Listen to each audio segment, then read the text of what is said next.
ceux qui sont à Rutshuru, à Massissi, à Minembwe et ailleurs, qui vous ont suivi, ils n'ont pas cru que ce pays est en guerre. Parce que si on ne parle pas du Rwanda ici, on ne parle pas de Kagame ici, c'est que nous avons un seul œil. Mais si on en a deux, c'est la première solution à résoudre. Mettre fin à la guerre, la gagner et au besoin fermer les frontières avec ce pays.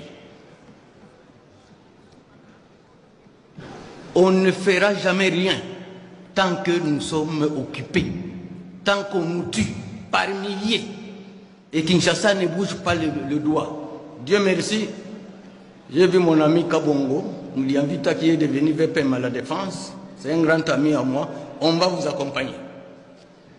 On va vous accompagner. Donc, nous voulons que la guerre soit considérée par notre gouvernement comme la priorité des priorités. La sécurisation du territoire national.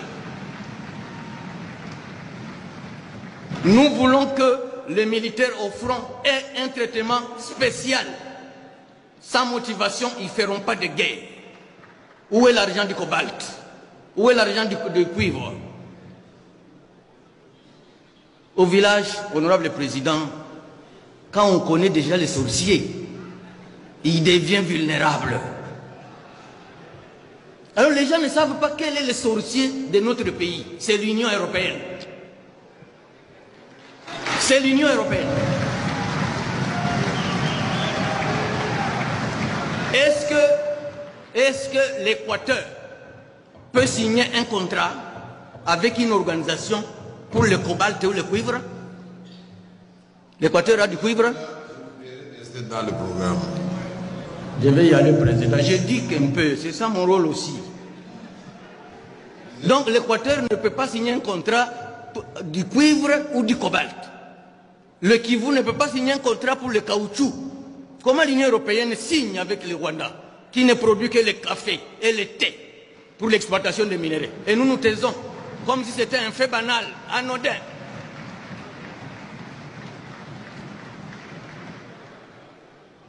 Madame la Première ministre, apaisez-vous.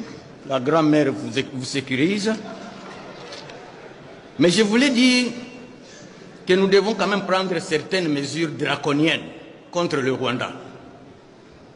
Moi, je suis sous sanction de l'Union européenne. Moi, j'ai pris ça comme un acte d'héroïsme. Ce n'est pas un handicap. Nous avons le deuxième port de notre pays. C'est chez moi à Uvira, à Kalundu. Les Kenyans qui nous ont envoyé des militaires, qui sont même dans le M23, on devait couper ces ponts-là.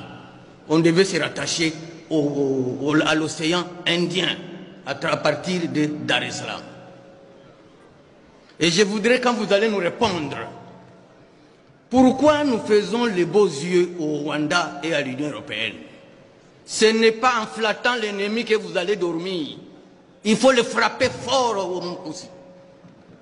Il faut le frapper fort. Et je voudrais ici aujourd'hui que vous veniez me dire pourquoi nous n'avons jamais fermé nos frontières avec le Rwanda, pourquoi nous n'avons jamais rompu les relations diplomatiques avec le Rwanda. Qu'est-ce qui se passe? Quelle est la complicité? J'ai reçu deux recommandations de deux de mes collègues qui n'ont pas eu l'occasion de prendre la parole ici, sont de l'Équateur. Une collègue me demande qu'à la page 56, sur le 6e pilier, quelques actions identifiées, elle voulait qu'on ajoute un 3e point, mettre en œuvre la législation nationale en matière des droits des communautés dans les aires protégées.